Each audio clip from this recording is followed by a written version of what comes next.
Good morning, students. Let us continue with the chapter number 7, Structural Organization in Animals. Next topic is connective tissues. As we have already did about epithelial tissues, out of the 4 types of animal tissues, 1 we have completed. Next 3 we are going to study today. So, let us start with connective tissue. These are the most abundant, widely distributed in the body of complex animals. They are named connective tissues because of their special function of linking and supporting other tissues or organs of the body. They range from soft connective tissues to specialized types, which include cartilage, bone, adipose, and blood. In all connective tissues except blood, the cells secrete fibers of a structural protein called collagen or elastin. The fibers provide strength, elasticity, and flexibility to the tissues. These cells also secrete modified polysaccharides, which accumulate between the cells and fibers and act as matrix, that is, ground substance. So, in all, they consist of 3 structures: ground substance, cells, and fibers of protein like collagen or elastin. Connective tissues are classified into 3 types: loose connective tissue, dense connective tissue, and specialized connective tissue, or we can say proper connective tissue. So let us see all the 3 types one by one in more detail. So first of all, loose connective tissue. They have cells and fibers loosely arranged in a semi-fluid ground substance. For example, areolar tissue that are present beneath the skin. Often, it serves as a support framework for epithelium. It contains fibroblast cells that produce and secrete fibers, macrophages that are meant for defense system, and mast cells that are activated during sympathetic nervous system or during allergies. Adipose tissue is another type of loose connective tissue located mainly within the skin. The cells of this tissue are specialized to store fat. Mostly asked question: the tissue which store fat is adipose tissue. The excess of nutrients which are not used immediately are converted into fats and are stored in this kind of tissue under the skin. Let us see the areolar tissue and adipose tissue. We can see fibroblast, then green colored fibers producing blue fibers, collagen fibers, and orange irregularly bordered macrophages. In the next diagram, purple mast cells also.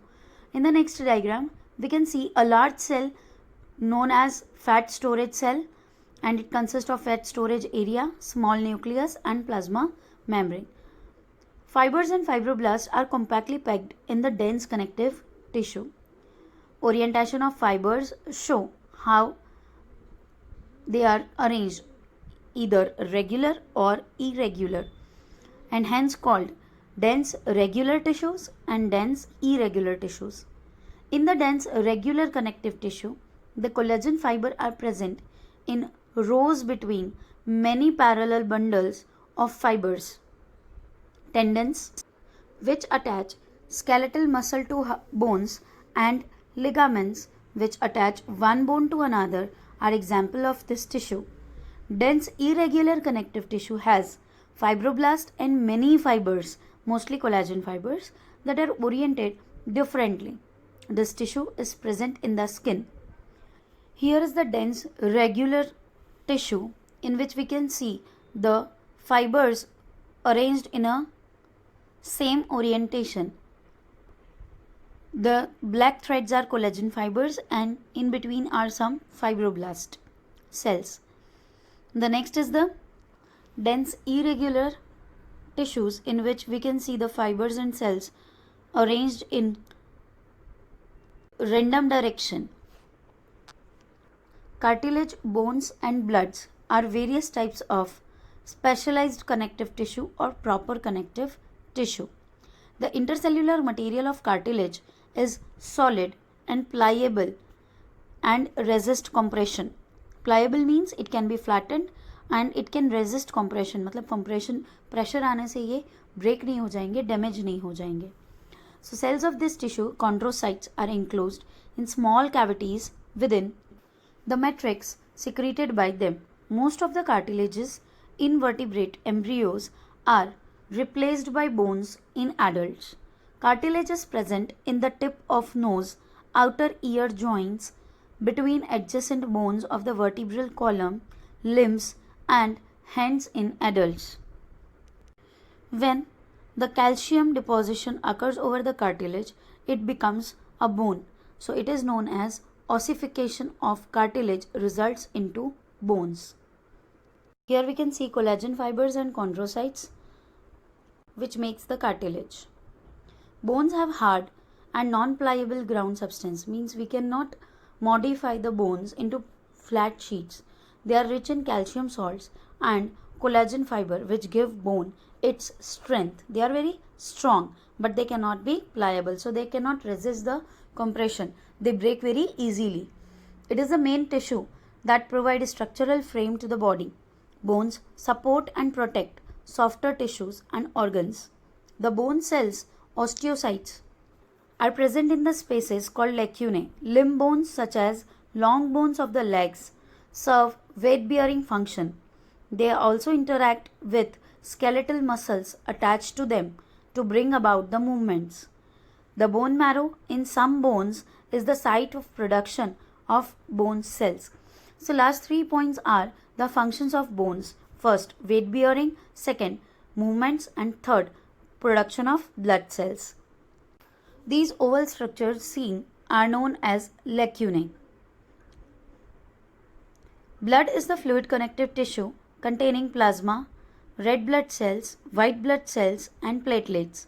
It is the main circulating fluid that helps in the transport of various substances like oxygen, carbon dioxide, various absorbed nutrients, etc. You will learn more about blood in chapter number 17 and 18. For now, we have to learn only this much. Here are the figures of RBC, biconcave cells that carry oxygen and carbon dioxide, WBC with variously shaped nucleus meant for defense mechanism of our body, and the platelets are there which are meant for the blood coagulation, blood clotting in our body in case of any injury. The next kind of tissues are muscular tissues.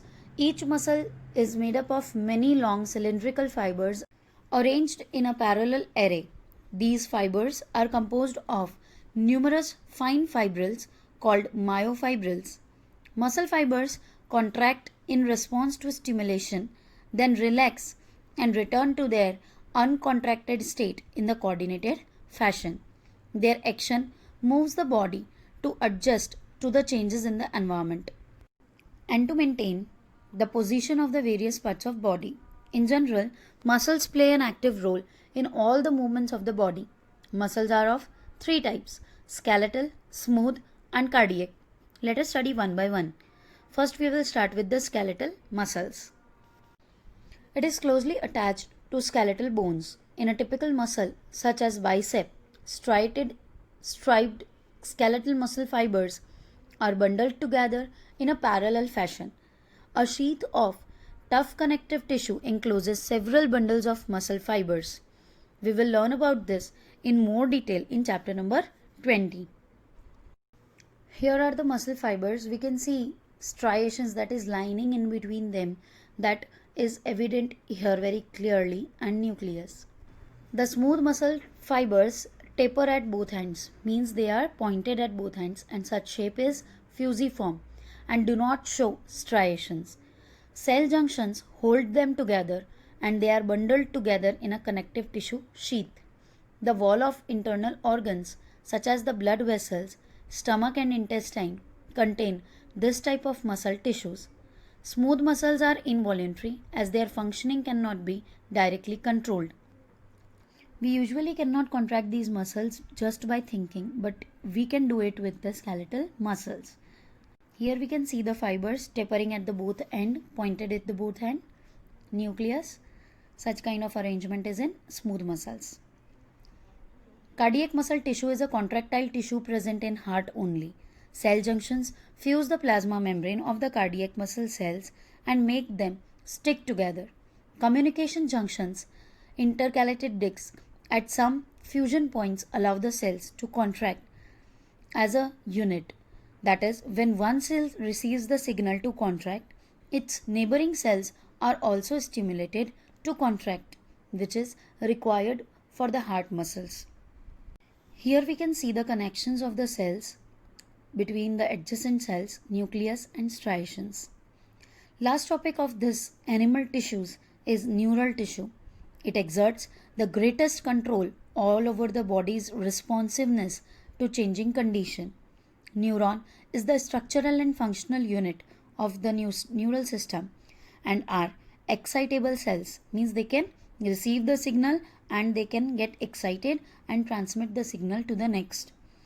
The neuroglial cells, which constitute the rest of neural system, protect and support the neurons. Neuroglia make up more than one half the volume of the neural tissue in our body.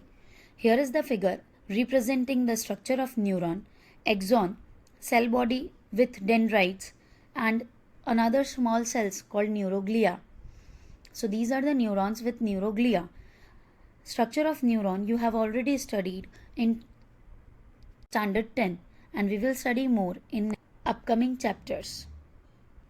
When a neuron is suitably stimulated, an electrical disturbances is generated. A change of voltage is generated due to which a current is produced that you might have studied in physics.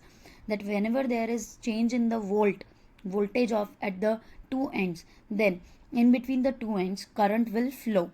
So this swiftly travels along the plasma membrane of the neuron, and arrival of this disturbance at the neuron ending or output zone triggers the events that may cause stimulation or inhibition of the adjacent neuron and the other cells.